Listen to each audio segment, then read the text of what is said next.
Hello, you're watching the Creation Liberty Hour. This is show number 7 for September 19th, 2011. Hopefully this is going to work.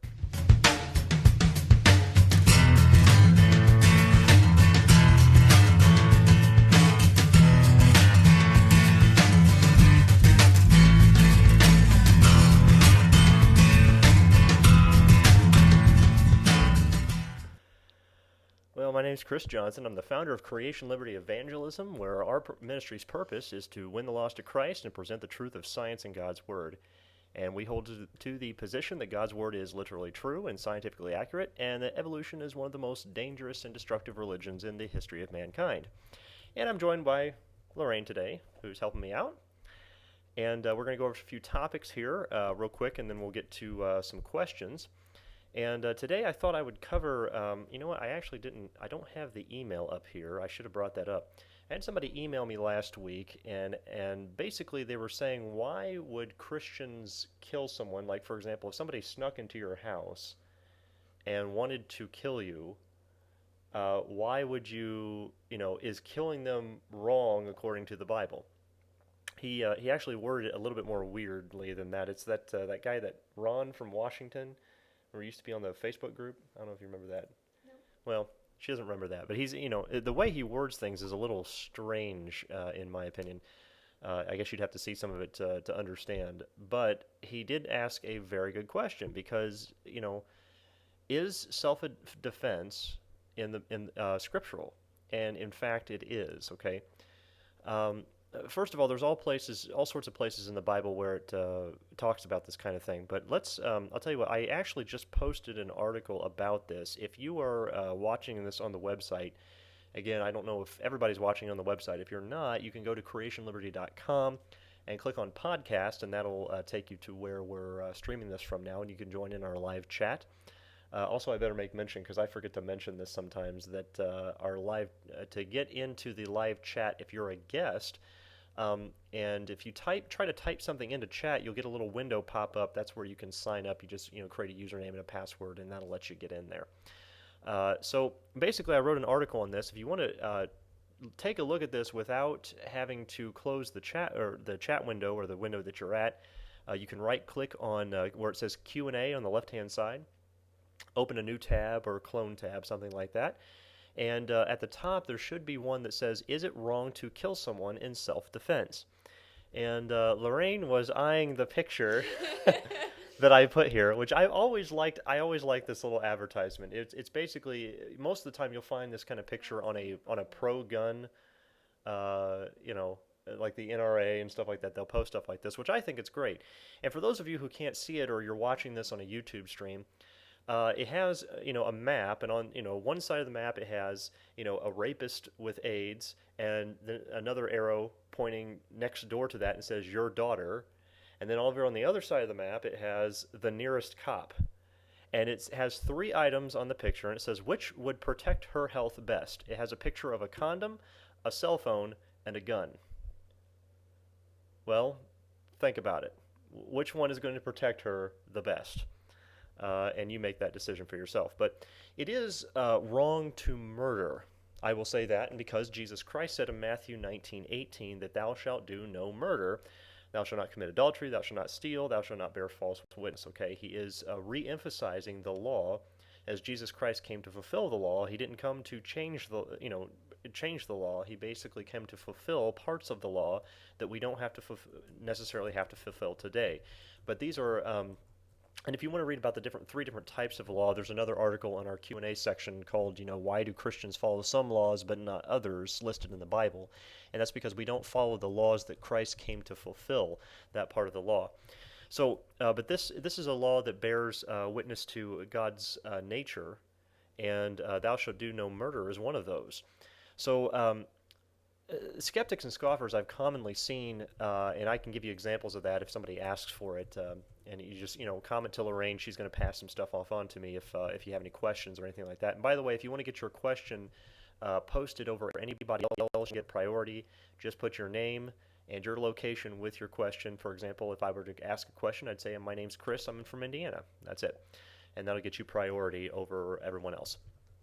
But the skeptics and scoffers, I can give you examples if you oh, I'm losing my train of thought. I'm sorry, I'm a little tired today.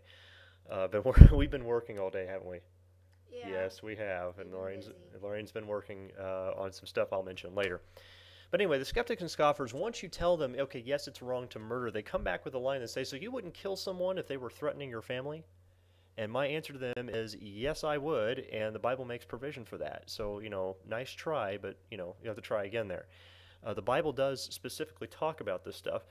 Now, in Exodus chapter 22, verse 2, it says, if a thief be found breaking up, and be smitten that he die, there shall be no blood shed for him.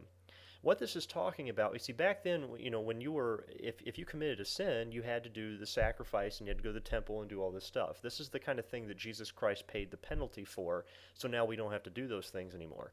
But here, it's saying that if, you killed a thief in your house, you don't have to make a sacrifice for that because there's no sin that was committed, okay? So someone breaks in your home, and in the cover of night, they come in and you bring out, you get your shotgun and you shoot the guy. There's no sin penalty. Okay, you did what you had to do to protect your family.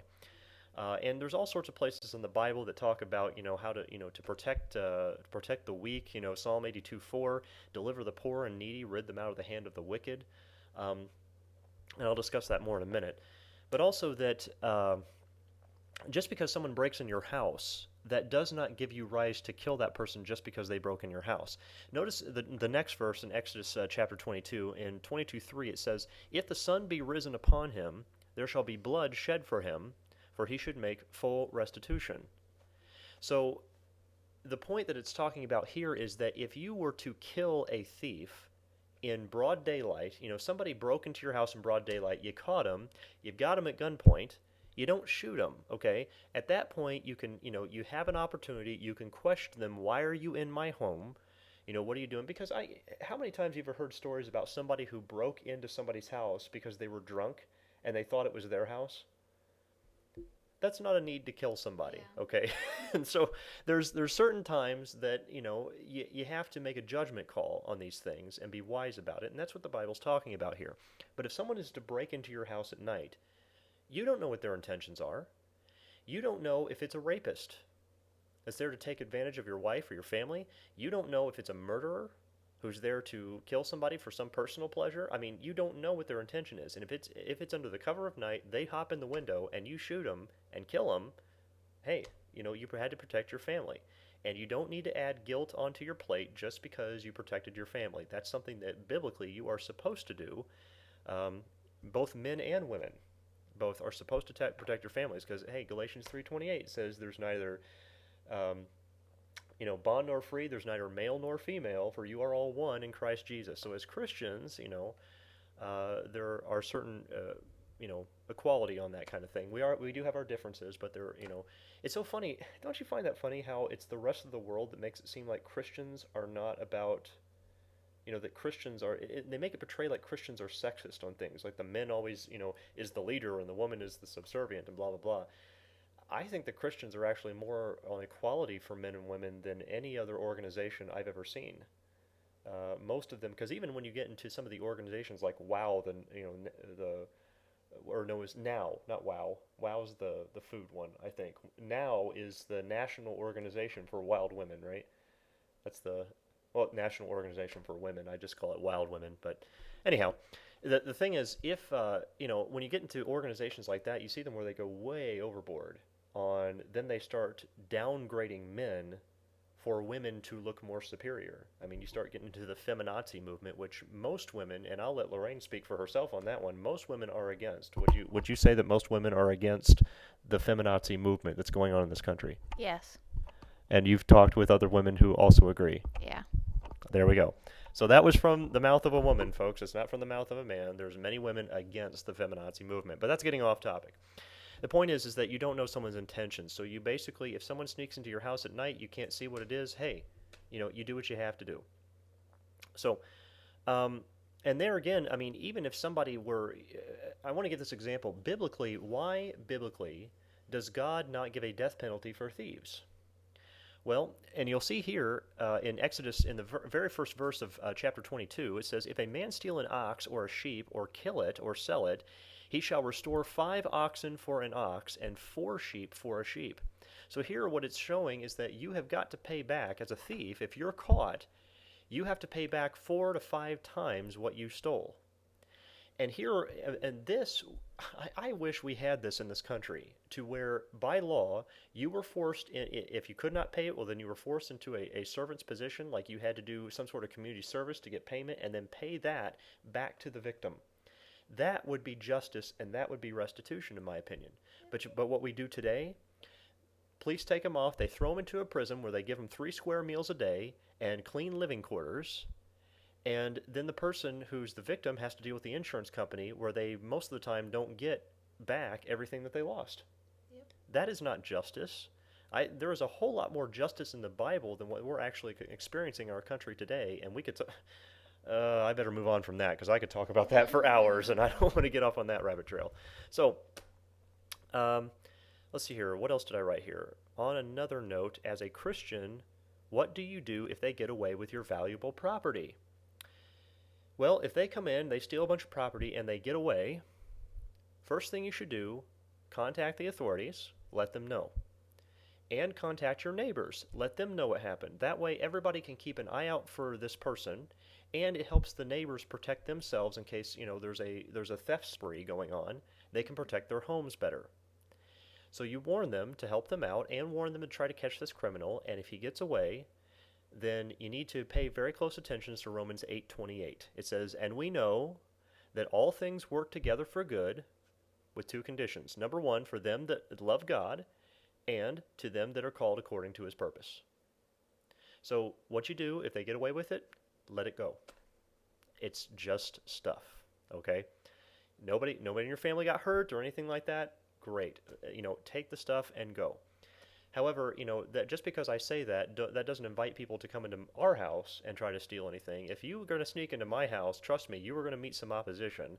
I'm not going to tell you what that opposition is, but you will meet it, trust me. So stay away. Don't come steal my stuff. Don't come damage my property. Don't come hurt my family, okay? Thank you. But Matthew 6:21 says, "For where your treasure is, there your heart will be also." We have things we use here that help us with our ministry and help us to live and things like that we need. So stay away from those things. But, look, Lorraine remembers a time where I had someone who I thought was a friend make off with $2,000. I actually borrowed money to help them out, and I ended up spending the next 4 or 5 months paying back. Sometimes the only thing I had for a meal was bread and honey. That was it. And I stayed in the poorhouse for quite a while to pay back that money, but I paid back every penny, and then I let it go. They made off with the money, but folks, it's just stuff, okay? And, certainly God has a plan for some of that. I don't know exactly what his plan would be, but, I'm sure he has a plan for something like that, and we'll find out once it's over. But keep in mind, for those of you who have, there may be some people watching today that have done things like that have stolen and those kind of things. Galatians 6:7, it says, "Be not deceived, God is not mocked. For whatsoever a man soweth, that shall he also reap." So look, not only that, but the Bible promises you're going to reap much more than you sow. And that's the way, it happens with farmers. You show them, they plant the seeds and they sow a whole lot more, they reap a whole lot more than they sow. And this is why, remember I was talking the other day about how I've had some people come into, where I work and were very rude to me. And I just don't say anything. And the reason for that is because one day they're going to get the exact same thing. They're just going to reap what they sow. And I feel sorry for them that they're going to get that coming to them. But that's a biblical promise. That's not something that, is just going to coincidentally happen to them. That is a biblical promise. And God will make sure that happens. So, because God always keeps his promises. But so the point is, yes, you are to defend yourself, okay? And those Christians that carry a concealed weapon, I mean, if you check Luke, I believe it's chapter 22, I think starting at verse 35, you can check and watch the section where Jesus Christ actually told them, for those of you who don't have a sword, go sell your garment and buy one. And because he said the things that I'm talking about here have to come to pass, so we are going to have to defend ourselves. And yes, in the Bible it says, well, they're going to beat their swords into plowshares, but that is after Christ comes back. Until then, we're going to have to take up arms. Okay, and Matthew 24:43 says, "But know this, that if the good man of the house had known in what watch the thief would come, he would have watched, and would not have suffered his house to be broken up." And so I think we ought to watch and be careful for those things.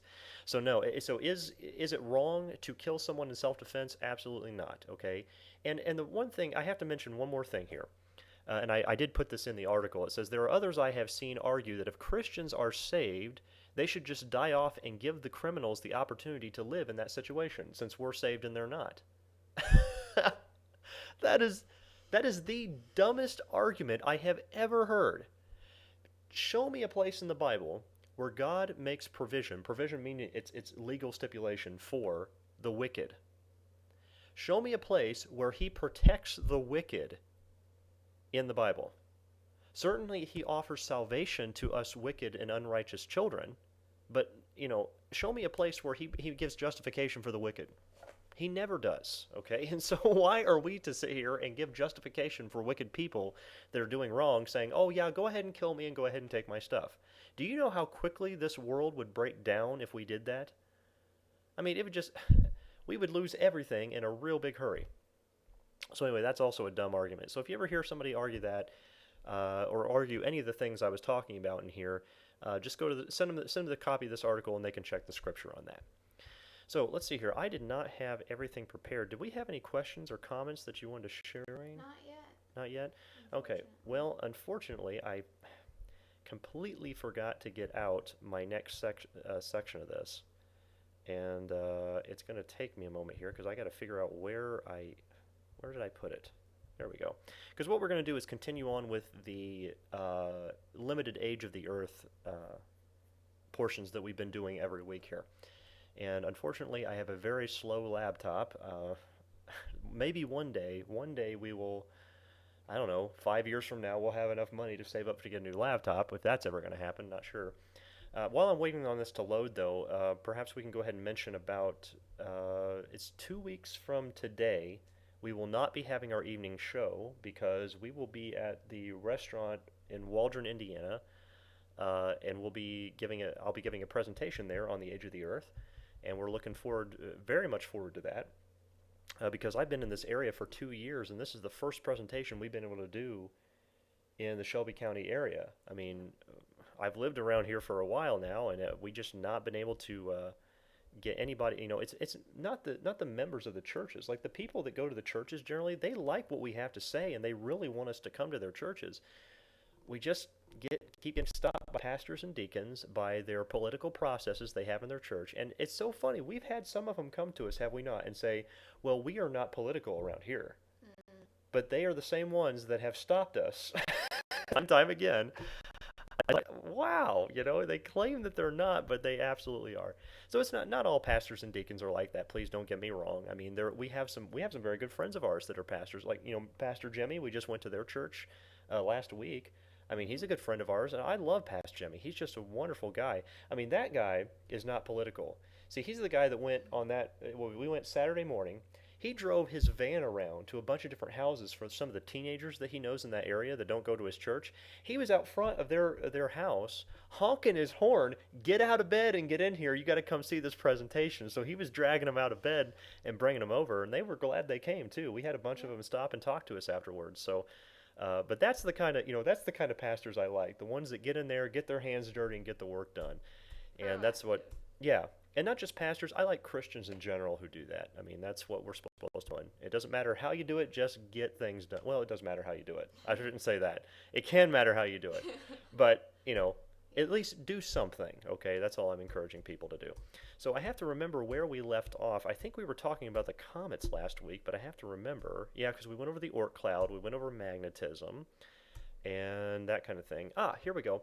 The next part we're going to go over is the Earth is slowing down. This creates an incredible problem. And I have a news journal here from 1990 that says regular clocks use days as a measure, which are growing longer by 1,000th of a second or more daily as Earth's rotation slows. The title of this article was Give 1990 One Last Tick Before Ushering in 1991.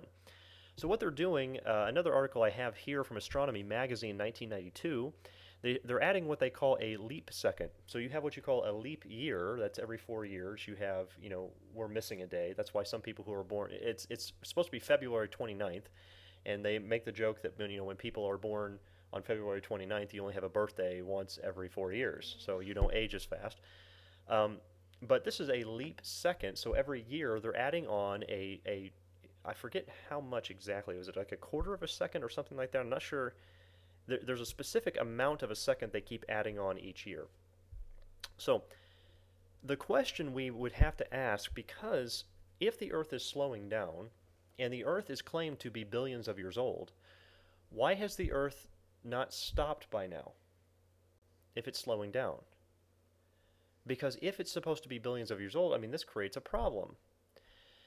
And then if you want to say, well, it doesn't, just because we're at the speed we're at now doesn't mean it would have completely stopped. And that's true, but then you have to go back in time. You see, you have to take a uniformitarian position with this if you believe in the evolution, millions and billions of years of evolution like, all the evolutionists believe in. You see, the spin of the Earth causes what we call a Coriolis effect, okay?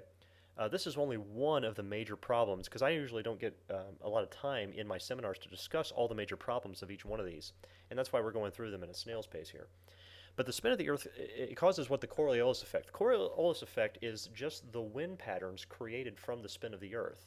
It does affect the wind patterns in a particular way. If you actually talk to anyone that's done any long-range sniping, like something like 500, 1,000 yards, a real long range, they actually have to calculate for the Coriolis effect when they fire, because the bullet path will change based on the spin of the Earth, because it's flying through the air as the Earth is spinning.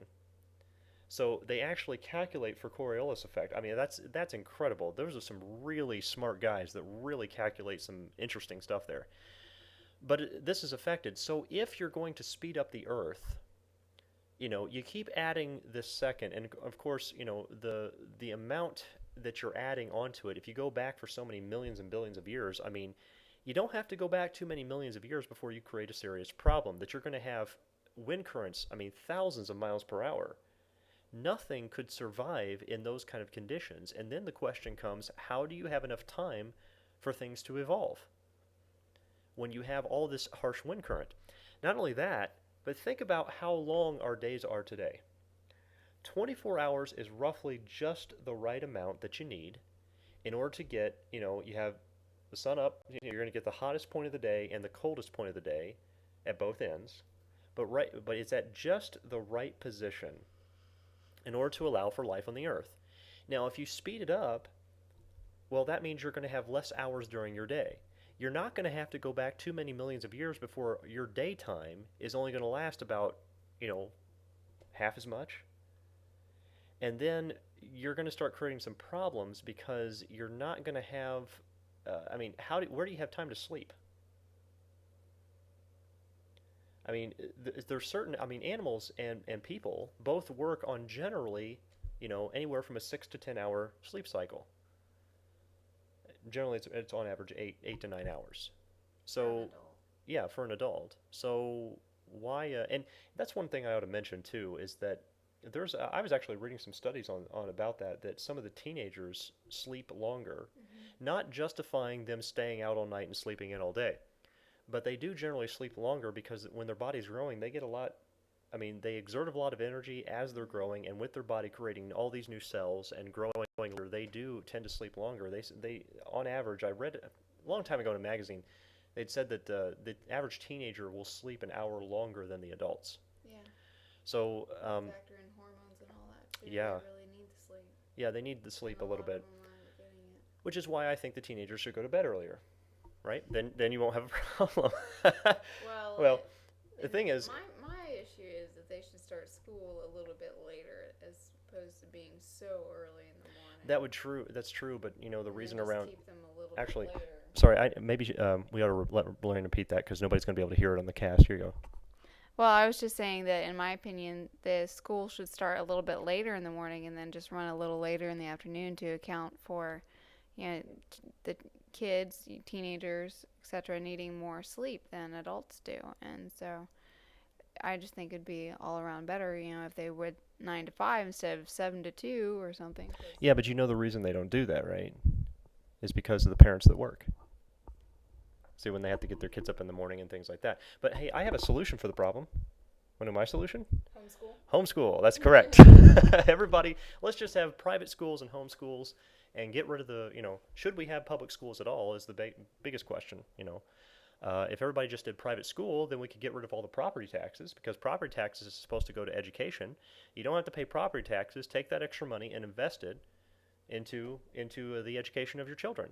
Okay, and if you don't have any children, well, then you don't have to pay property taxes, and everything becomes constitutional. I think that's how we ought to handle things. So, but anyhow, you're gonna have day and night cycle problems. You're gonna have Coriolis effect problems. I mean, the day cycles, the way this is going, is just it's gonna create way too many problems. So again, this is something that the evolutionists. I mean, I know they have a list of excuses. Because I've read the list of excuses they have. It's so funny because right now, I'll probably bring this out next week. I'm writing an extensive article on the Mormons right now. And the Mormons, I find, to everything, I mean, I'm sorry to say this because I'll bring this up later. I'm not going to get too far into it. But Mormonism has got to be one of the funniest religions I have ever seen in my life. It is it's almost a joke. How can they believe some of the things that it's so obvious he made it up. But the thing is, they have an excuse for everything that people will say. A lot of it's not really answers. It's just taken on pure faith and pure feeling. They say, I get this burning in the bosom. I know this is right, kind of thing. And I see this a lot from evolutionists as well, which, goes to show how it's a religion too, is that they just say, there's so many assumptions and excuses that they make. And I've already demonstrated that in the past weeks as we've gone through some of these evidences that the earth cannot be billions of years old. They have a list of excuses, but they don't answer to the point. And, I mean, how could you even conceive of a way how you could have the earth spinning much faster and still allow for life as we know it today? You see, they want to take a uniformitarian position when it comes to life so they can get rid of God, but then when it comes to actual astronomy and physics, they don't want to take a uniformitarian position because it makes the whole thing look stupid. But you can't have your cake and eat it too. You can't have it both ways, okay? You're going to have to sacrifice something, and I think what you ought to sacrifice is the dumb theory. Let's just get rid of the theory, and then we won't have a problem. So, but the reason they won't get rid of the theory, they don't have a replacement theory, because the only replacement theory there is maybe God created it, and the earth is young, but they don't want that because the Bible kind of chaps their hide, okay? That's what they're afraid of. So, there's another problem we have here from the Sahara Desert growing. Now it's funny because people, I've seen some evolutionists say, "Oh, you're so stupid for calling it the Sahara Desert," because Sahara means desert. So when you say the Sahara Desert, you're actually saying the desert, and it's kind of redundant. But the desert has a prevailing wind pattern that causes the desert to grow. It's called desertification, and I always make the joke that nobody laughs at, I guess. Well, some people laugh at it.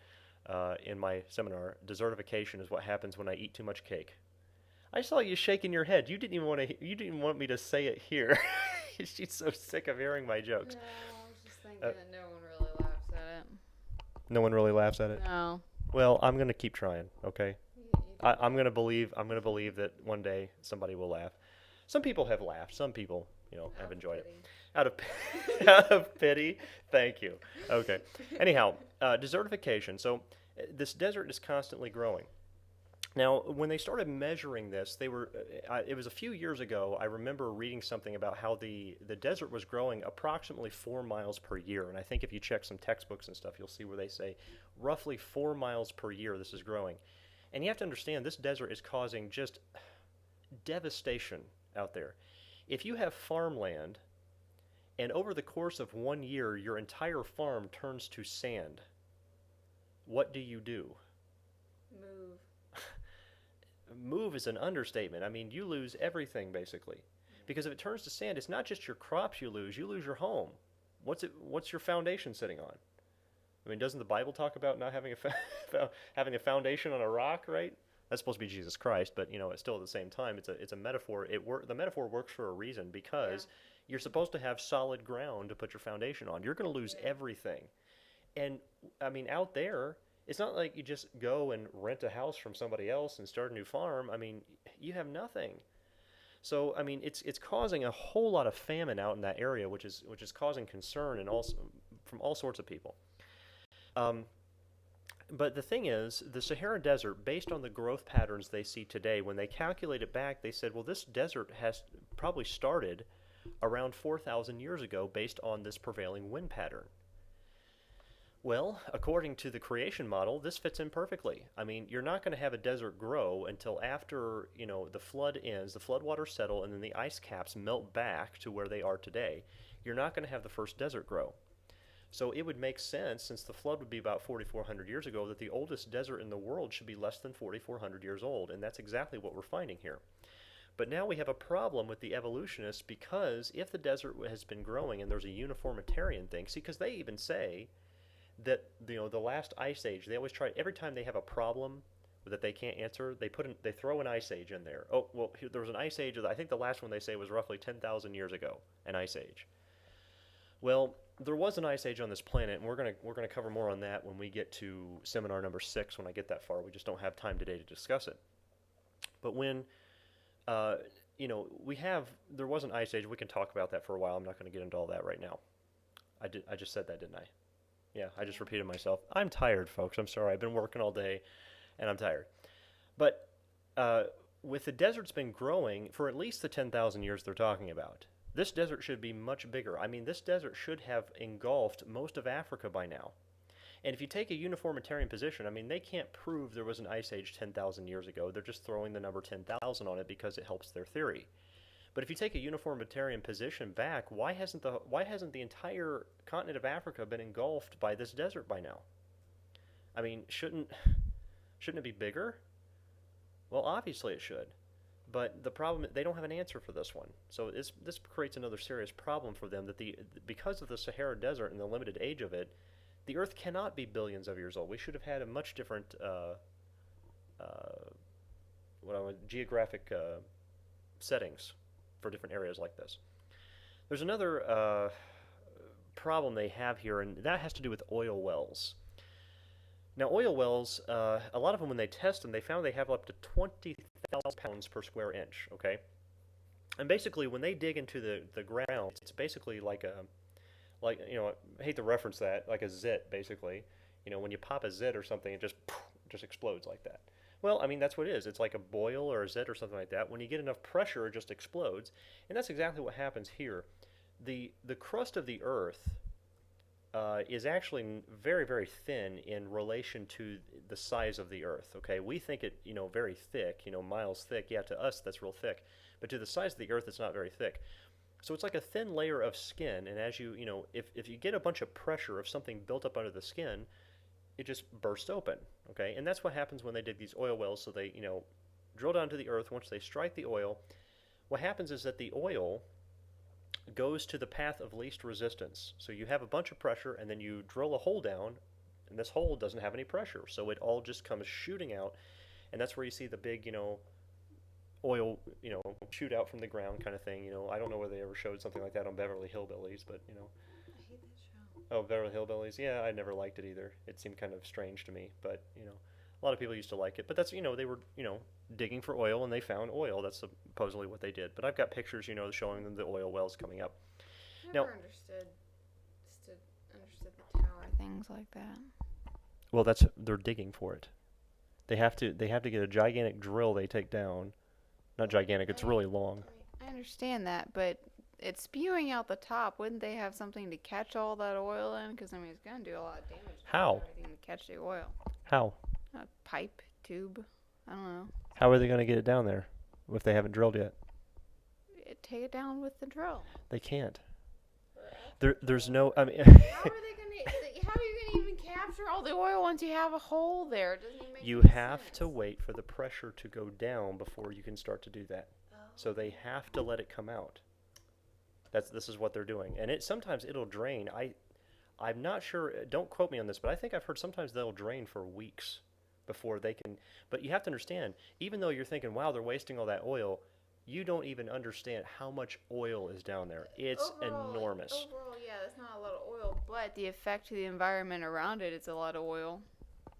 Well, yeah, affect the environment around it, but it's only going to, affect a small area like this. I mean, anyhow, it doesn't matter. Point is, moving on here, 20,000 pounds per square inch.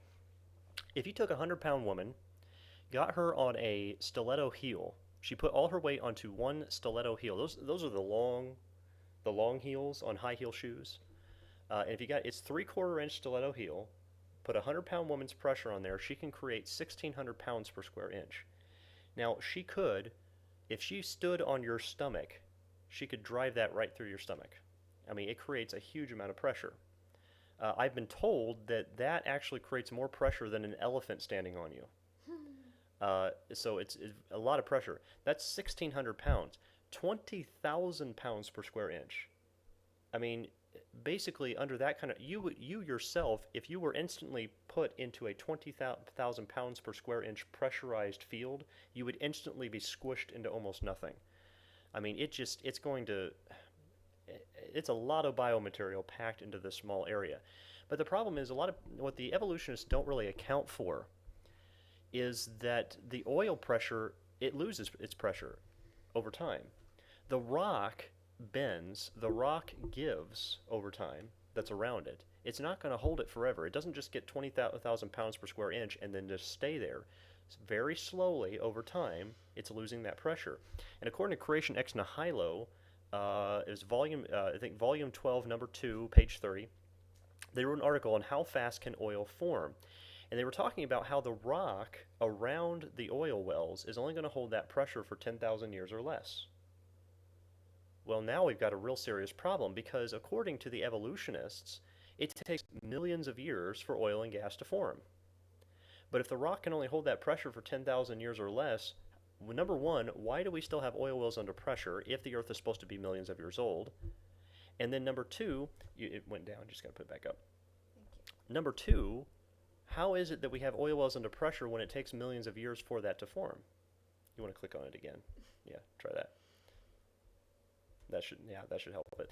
So, this creates a whole series of problems. But the problem is they have to take a uniformitarian position in order to allow for enough time for their theory to work. And they simply can't do this. So, Lorraine, do we have any other questions or anything going on right now? Nope. What's the chat going? Oh, everybody's about how sleepy we were. Oh, everybody's exhausted. Yeah, it was just a really dreary day today, so it's everybody's exhausted. And right here I've got a textbook that says oil and gas form from the decay of organisms changed by heat and pressure over millions of years. This is a whole general science textbook. This is what they teach all the time. But in 1971, oil was made in a laboratory under heat and pressure in about 20 minutes. So why are they teaching it takes millions of years for oil and gas to form when you can do it in the lab in 20 minutes? All you have to do is squish it under pressure. That's how Hitler actually got some of the oil for his tanks from the Jews. He would take the dead bodies of the Jews, he would squish them and compact them, and because you can get oil out of anything. You could go catch a fish. It is a little gross, but everything produces oil. You could catch a fish out of the river, squeeze it, and get oil out of the fish. And if you squeeze people, you squish them and compact them, you can get oil out of them. And that was Hitler's philosophy, though. He had an evolution-based philosophy.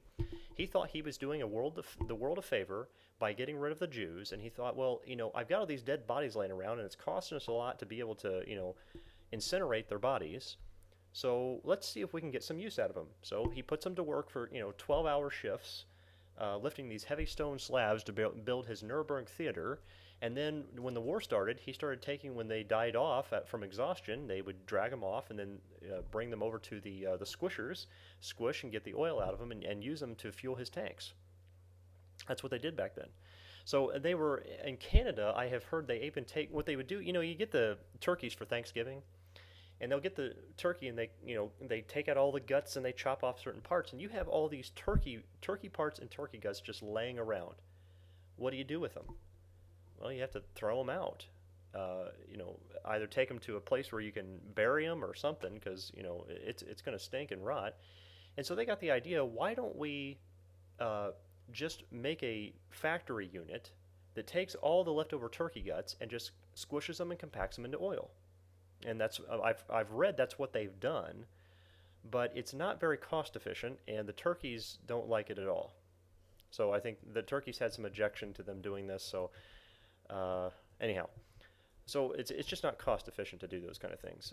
This is a from Mike Riddle in Creation Evolution, Does It Matter What We Believe? From Institute for Creation Research. He posted that in 1996, a $22.4 million proposal was approved in Western Australia that will build a plant to create oil from sewage sludge in about 30 minutes. Well, if they're creating a plant to squish it into oil in about 30 minutes, then why are they teaching it takes millions of years to form? Folks, this is a lie in the textbook that they're using to get kids to believe in evolution. And then I point out, you used to have the old Sinclair gas stations with the big dinosaur in the front. I do remember one of these when I was a kid. We were driving on the road when I was real little, and we saw one of these. I don't think they have the Sinclair gas stations around anymore. I need to look that up and see if they do. I heard Kent Hovind was talking one time, and he said they actually called Sinclair and asked them how much it would be, because they used to have a dinosaur out front of the gas station. So when your dad would go to fill up gas, you could get out and go climb on the dinosaur. It was something for the kids. And he called them to find out, can I get one of these dinosaurs, to do that? And they wouldn't sell him one, so I don't know. Why not? Well, it's their trademark thing, and even the individual places, they said we get it from corporate and we have to piece it and put it together, and they won't sell them. So I don't know. But their old Sinclair gas station sign says that it mellowed for 100 million years. Again, this is another mainstream propaganda. That is a lie. That is not what happened, okay? And if they want to believe that, they're welcome to that belief. But number one, the scientific evidence doesn't support that. And number two, it's really going to teach propaganda. I mean, that's something I don't think we ought to be lying to our students to tell them things that aren't true. I think we ought to have factual accuracy in these textbooks and in our classrooms. So I was even reading an article. You remember the article I was reading in there about how they did? It was from Science magazine. I should have brought that magazine in here. From Science magazine, they had an article where they had tested to find out if what teachers were doing. One out of 10 biology teachers in America, according to their polls, their statistics, they said are teaching intelligent design or creationism in their classroom in a positive light. And it said that 60% of biologists, or not biologists, but biology teachers, were unwilling to present evolution in a positive light at all. They basically said, look, we don't enforce evolution on them. We don't push creation. We said it just creates too much controversy in our classroom, so we just want to teach the science. Yay, biology teachers. I think that's what you ought to teach the facts. But at the same time, you're still teaching things according to the textbooks and evolution that is not true, and we still need to get those out of the textbook. I still contend we need to get the lies out of the book. So I'm going to do one more last check. Any questions, comments today? Nope. We didn't have too many people today. I think it's because of the rain. There's too much rain going on. Anyhow. Or all the new shows coming out on TV. Yeah, people are going to be watching their television shows, I guess. Well, nothing comes out on Monday nights, do they? Oh, well, okay. The stuff comes out on Monday nights. I don't know about it. Anyhow, I think that's where we're going to end today. So, again, we got 2 weeks. You can come to the restaurant out here, get we got the barbecue ribs, and they're going to have chicken salad sandwich on croissants. I want one of those. That sounds really good. And fisherman's platter, the fish and shrimp and fries, pretty good stuff. And you can get those and then watch the presentation. And the presentation, look, it's free. You don't even have to buy food. You can just come out and sit and watch the presentation. It's absolutely free. There's no charge for this stuff. So come on out and join us if you get a chance for that. And our next show is going to be on, I have to do math. Next week, that's September 26th, I believe. That's Monday, September 26th at 7 p.m. You can join us here. I'm still working to try to get Sean Rose out here so we can start our atheist Christian debates. And we need to cover that kind of stuff, and I'm going to call him and kind of get on his case this week about making a trip out here. The only problem is it takes him it's over an hour drive to get out here. Depending on traffic. Yeah, with traffic, probably an hour and 15 minutes or more. Oh, I don't know about that. Well, it depends. It doesn't matter. It doesn't matter. That's the point. And the thing is, I want to get him out here and get started on that because this is going to be really interesting. I really want to get some atheists to interview on this stuff, and we'll get that as soon as we can. I'll make an announcement on the Facebook group, and if you haven't joined our Facebook group, join us on there and join in the discussion. So that'll be it for today, and I appreciate everybody joining us. Who joined us today? We Right. have Tanya, who she just came in, and Okay. Andy and Jewel. So sorry. Say that again into the mic. Tanya just joined in, and then we have Andy who joined us again this week, and Jewel. Okay. Well, I appreciate everybody coming in and joining us today. I know we're going to cut this short today. I know we usually we go to a full hour normally. We're going to cut it kind of short today because Lorraine and I have some other things we need to take care of because we've been pretty busy this week. So join us again next week, and we'll have some more information for you, some new material coming out. We're probably going to discuss the Mormons next week. So if you really want to learn how to reach out to Mormons, definitely be at our show next week, and we're going to cover more on that. So we will...